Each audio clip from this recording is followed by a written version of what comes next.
Hey guys, it's been a really long time since we did any kind of like tequila journey video or anything like that. I hope you can hear me with the kids just screaming in the bathtub in there. I haven't really been on any kind of extended tequila journey after like stopping season one, possibly of a 2-season or multi-season thing. But I found a new tequila that I tried a couple times before getting. It's really pretty affordable. And I kind of think it's like a transition tequila between like that Cuervo that everybody kind of associates tequila with, that is kind of not the best tequila, to maybe something a little bit better. Before I go into that, I'll talk about a couple of the rums and stuff that I've tried recently. Mount Gay, which is a pretty good one. I would say that I don't regret buying it or anything. And I tried Appleton Estates. I think it's got like a bunch of mixed rums together that makes their cheapest one that have various ages, and I really didn't like that.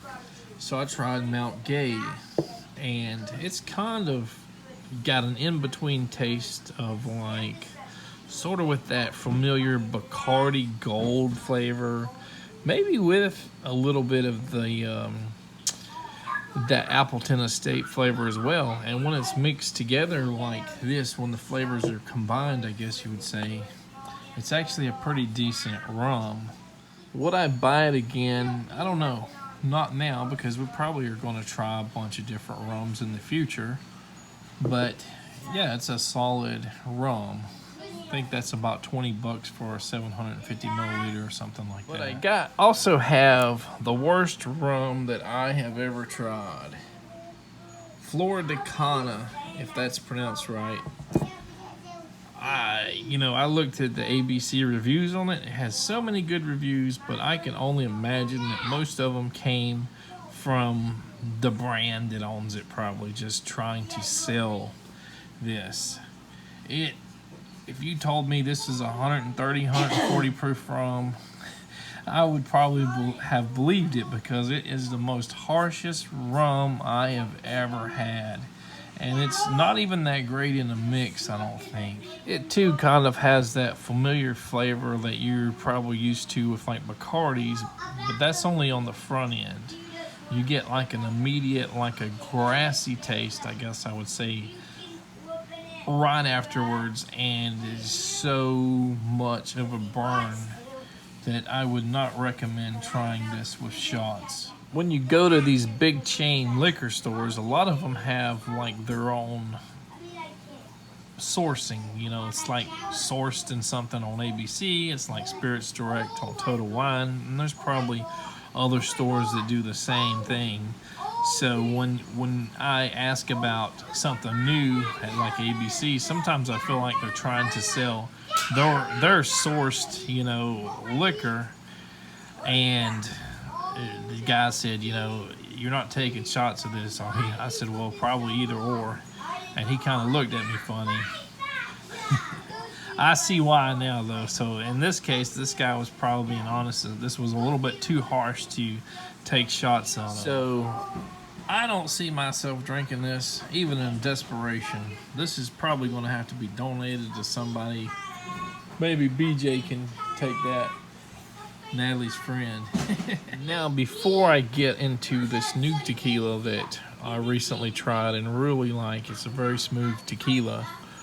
I'm going to talk about these two here. So a lot of times when you do tequila, probably a lot of different liquors and stuff, especially ones that are aged, the more you open the bottle, the more they're exposed to oxygen, air, whatever, the more they gain a different flavor.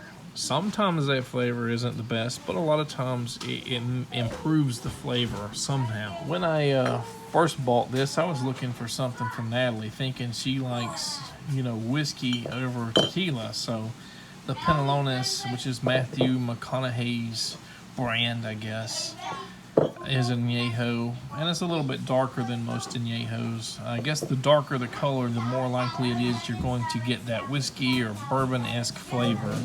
Whereas if you have like a more lighter yellow color or something, you usually don't get that whiskey flavor. Now I was hoping that this guy would get, his flavors would be enhanced or improved by, age, but I don't think there's anything that can salvage it. It seems like it tastes harsh and it's whiskey flavored, yes, but it seems like it doesn't get any better with age. No matter. I've had this for several months now, I think.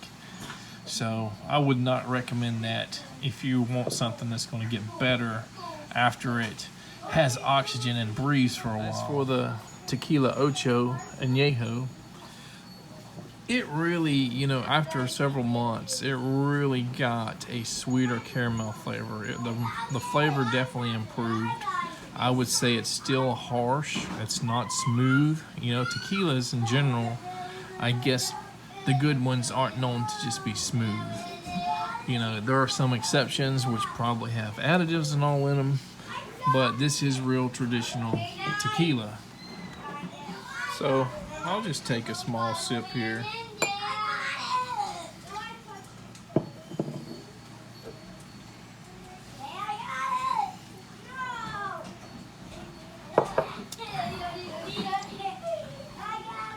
Like I said, still harsh, not super smooth, but that caramel flavor definitely improves in it. Now, if you're looking for something similar to a Tequila Ocho Añejo and don't really have the budget, this is like $79, $82, something like that.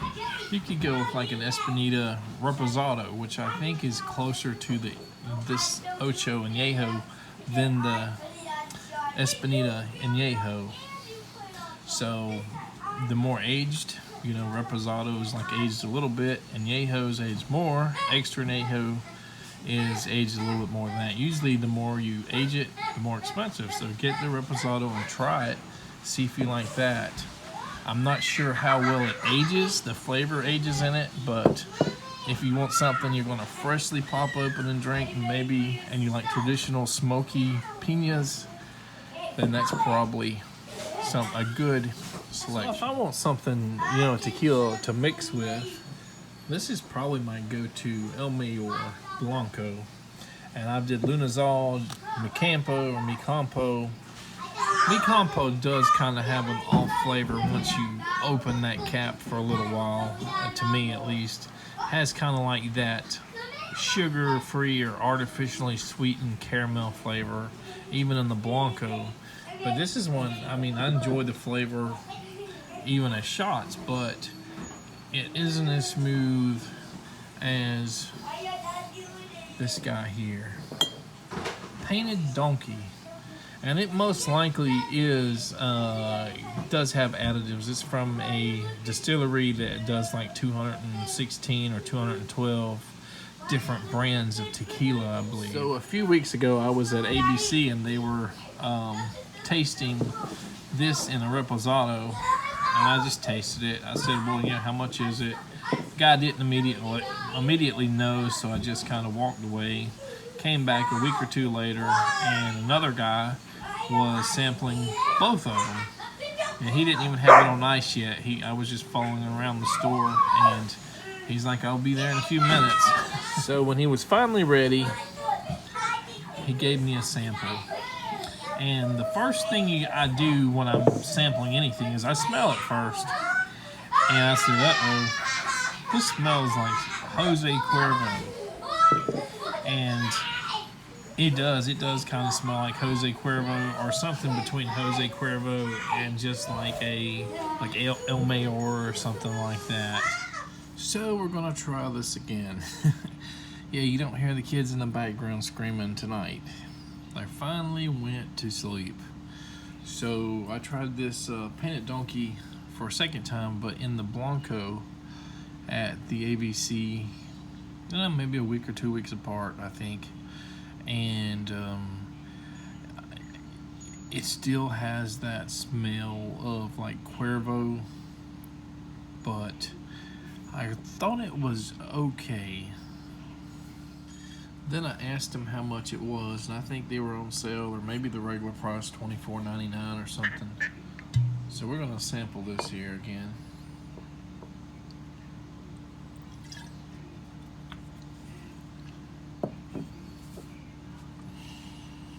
Definitely get that Cuervo.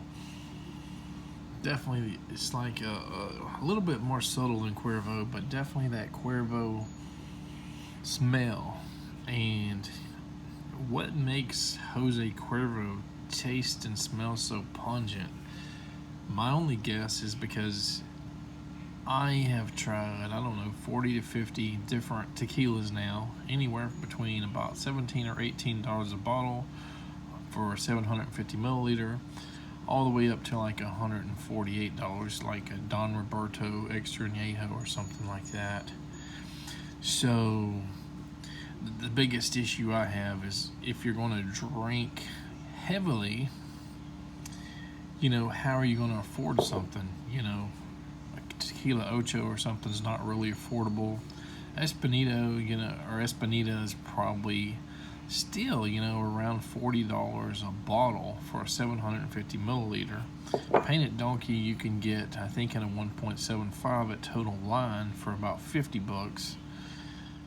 So one of the things, or a couple of the things that stand out about Cuervo, other than how pungent and kind of nasty it is that it is super sweet, at least to my palate, and it's smooth. Now, let me try this.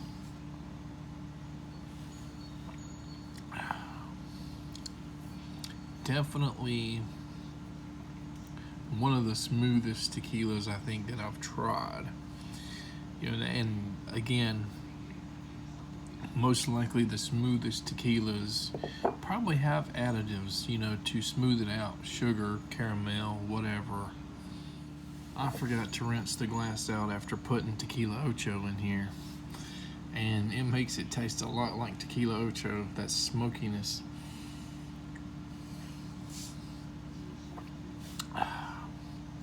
There really isn't much of an alcohol burn at all.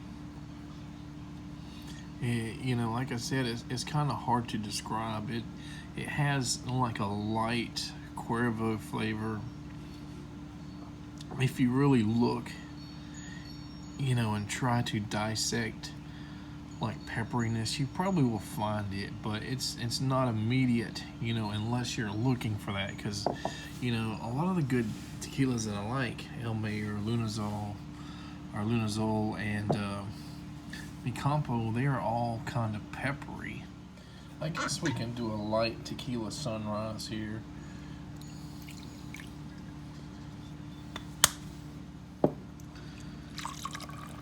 Little OJ there, and now we're going to do some pomegranate syrup, just a light touch. And if you mix a drink like this and it's a little bit too hot, like, you can always put a couple ice cubes in it. But we're just gonna. Alright, you're not seeing me stir it with my finger. Alright, let's taste it.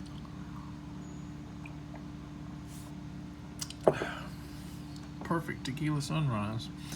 Now, I did try it with a strawberry frozen margarita, and it really did not taste that good. But, you know, this right here mixes with everything, you know, that I've tried. El Mayor mixes pretty much with anything perfectly. Painted Donkey probably does okay with a lot of things, but it's probably just not quite as versatile as El Mayor. And it's more expensive, you know, at least by $2, $3 or something. Out of all of the tequilas I've tried so far, this is the only one that sort of has a little bit of that Jose Cuervo taste. I've never tasted any other tequilas that taste like that. And even though I keep comparing this to Cuervo, this is made 100% blue agave. So it's, you know, most likely has additives just because of where it came from, just to make it maybe a little bit more smoother, a little bit more sweeter, a little bit more tastier. But you know, it's not a mix to like the cheaper Cuervo. Cuervo is about 28 or 30 bucks for a 1.75 milliliter. So this is still a little bit more expensive, you know, 50 bucks for a 1.75 here. So, but I think it's just smooth enough, it's and enjoyable enough that you can take shots, maybe with a chaser. Doesn't take much, you know, just maybe a 1-to-1 ratio or 2-to-1 of, you know, 2 parts painted donkey, and I'm able to take like double-sized shots with this, which is means I could probably drink that whole bottle in one night if I wanted to. I mean, that's how kind of smooth it is. But Cuervo is also pretty smooth just because of how much sweetener and everything that's added to it.